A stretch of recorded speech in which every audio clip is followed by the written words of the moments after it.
Thank you very much. I really wish to congratulate very much all those who have organized this event. Sometimes in Kenya, we forget our leaders. And what we are doing now is to make sure that we don't forget our leaders. Through appreciation, we become visionary so that we are able to do more and value our contributions to the country.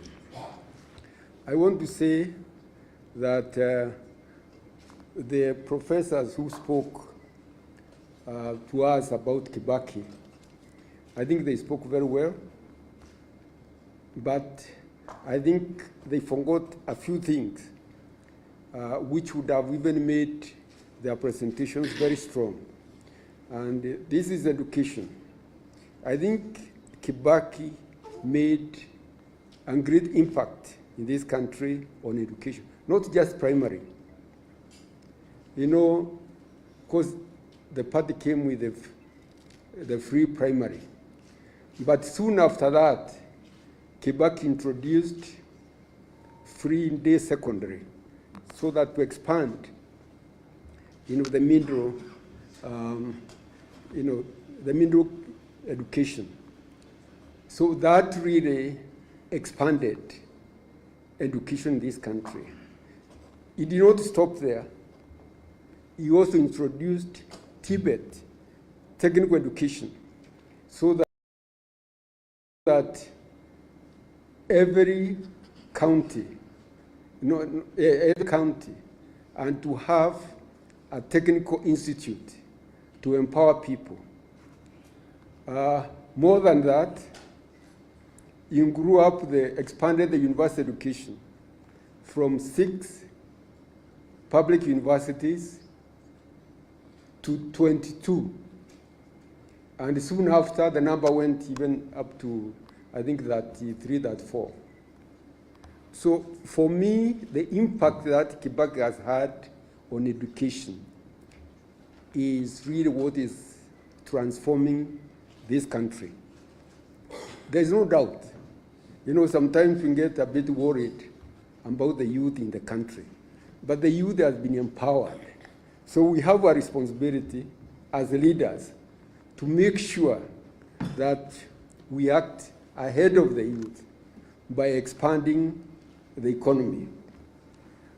I'll tell you how, when Mungiki became a nuisance, when the Ministry of Youth was created, was in response to the Mungiki menace. And we realized, KIBAKI realized, that a lot of these people, youth, are idle.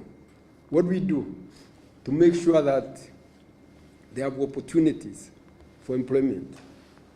So what we did was, to take care of the youth was to expand the education, of course, so that they stay in school longer and they are more technically empowered to do that. Then on top of that, he really identified the sectors that needed to be expanded so that they can create more jobs. At that time, Nairobi, there were no high-rise buildings. In fact, we used to have Nyayo high-rise somewhere near down Nairobi Dam, Nyayo high-rise as more estate. There was Kariako, which was done very early, and there's more high-rise also estate in Outer Ring. We didn't have high-rise apartments. So KIBAKI opened up Nairobi for high-rise buildings and multi-purpose, multiple use of buildings, not just residential. You can imagine Upper Hill were just bungalows. How many people are in Upper Hill in bungalows in 1 week each? How many people? Places like Kilimani, places like all these areas around Nairobi, even Parklands, Westlands, Lavington. They were just bungalows with very few people. People having just 1 acre in one house, a family of 2 or 3. So you opened up, and look at Nairobi today. I mean, all these high-rise have created those jobs, a lot of jobs. So really, what I'm saying here is that KIBAKI really valued think tanks very much. That's why the Economic and Social Council could come up with various options. And once he's convinced about the best option available, he would just give us, targets. There's no two-way. You are given targets. You have to deliver. And you just say, don't talk too much. People will appreciate what they can see. Do it. Once people see it, you remember the roads, the development of the roads in the country, infrastructure, the ICT. I remember Kenya was when KIBAKI took over, Kenya was very slow on adopting the new ICT transformations which were taking place globally. So he said, now, who are we going to give this ministry? We need to have somebody who can understand it. Unfortunately, those days, appointments were only restricted to members of parliament.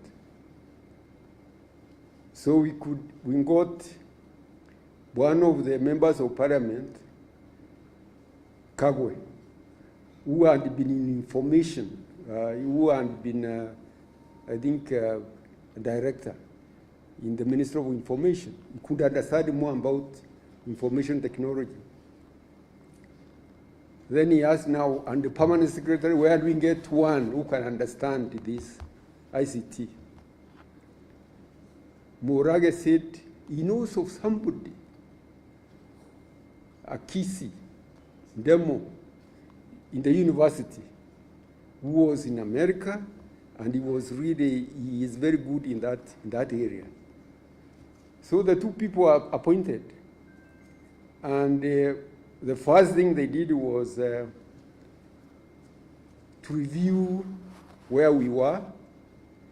And then they realized there was a regional program to bring marine fiber cable to East Africa, because we did not have. That's why we are lagging behind. We're just using the satellite. So the first thing, they went to South Africa, where there was a regional meeting just to push that agenda. When they went there, they found people are just talking at cross purpose, as the program was too slow. They came and told the president, Your Excellency, this project, this fiber cable, unless we have it, marine fiber cable, we shall not take off. And if we wait for the regional project, we may wait for another 10 years. Why can't we do it ourselves? KIBAKI asked them, and what is the cost implication? What is the cost?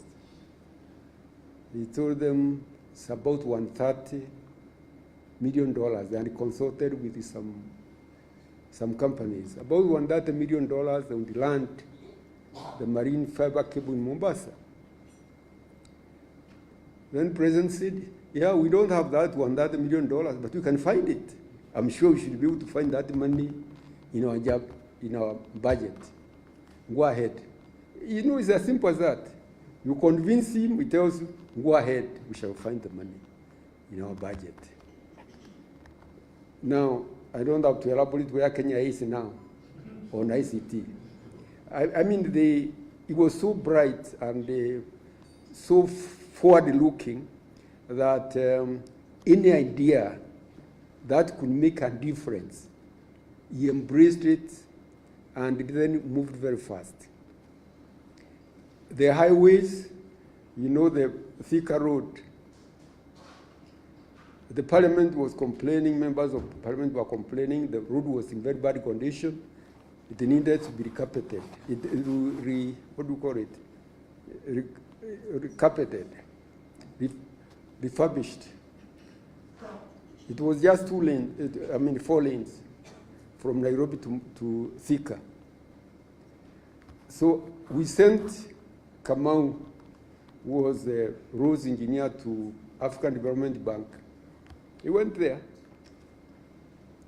and the African Development Bank asked for statistics, what have you. I told him, now, this road with only 4 lanes cannot serve this traffic, which is one of the heaviest in Africa. You need to think of a minimum of 6 lanes, 6 to 8 lanes,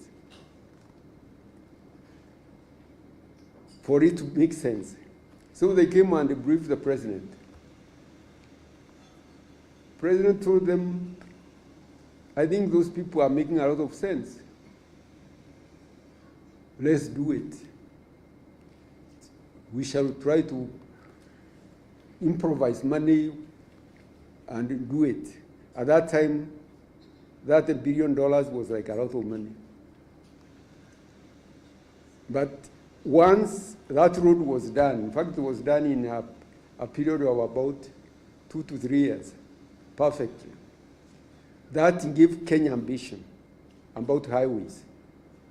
And now, I don't have to say about what happened in Nairobi.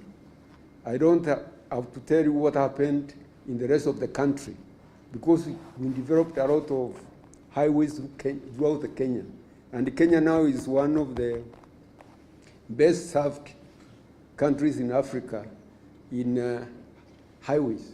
So I thought I needed to say that, to know that, leadership is not just, it requires a lot of thinking also. Thinking, deep thinking, and that's what we had. The president did not have a lot of time for a lot of talking. He wanted to entertain a lot of ideas and discussions. And once he is convinced, then money was not a problem. The other thing which I think may not have been very clear here is that he set limits at how much money you can use administratively. He wanted a minimum of 30% to be used for development, for investment. So whenever you are presenting a budget, your budget should be like a maximum of 70% administrative and 30% investment for development. And really that made us have a balance between the development and the consumption. And that was because we are being led by an economist called KIBAKI. We want to balance the investment and the consumption. And that went on very well. The other thing is, as an economist, he did not want to add more taxes. I remember he asked us to review more taxes. When we reviewed, he said there's nothing wrong with these taxes. We don't have to add more. All that we have to do is to make tax collection more efficient and also make people own, the tax, call it responsibility. The people, the Kenyan people have to own tax responsibility. And to my surprise, within the first 1 year, we moved the revenue from about 400, total revenue was about 400, I think 40, something like that, to 600, I think about 60 or 50. So the jump was a lot. We did not add any taxes. And then by the third year, we are around $1 billion. Trillion. So, in other words, their taxation is not just more and more taxes. It's actually the efficiency and the public ownership of the taxes. So I really want to say that those are a few things, but I can talk and talk and talk because I learned a lot from our Excellency the President. He was a source of wisdom. If I tell you the way he handled the post-election violence, because that was like violence imposed on him. The way he handled it was unique in Africa because he did not want that violence to continue. He wanted it concluded as quickly as possible. And that's why he agreed very fast to have a Grand Coalition. When a Grand Coalition was formed, he treated all ministers equally. Not to say this is this minister, this is ministers who are his huntsmen, and they are to deliver in their sector. I remember also, with the experience that we had a post-election violence at that time, we realized the violence actually should have been controlled, but we didn't have enough policemen. We had very few policemen in the country. We really looked even at the military. We had very few people. The military. Our military were very, numbers. We just give orders so that we don't go through those type of experiences again. Double the number of police and the number of military, so that the country has stability. And those type of decisions are not just made by anybody. They are made by people who are seeing far. And really, to me, I think people are writing a book, but at that time I was writing mine. I don't know whether we published that book of KIBAKI. I think it was published, but more needs to be done to be written about KIBAKI. Thank you very much.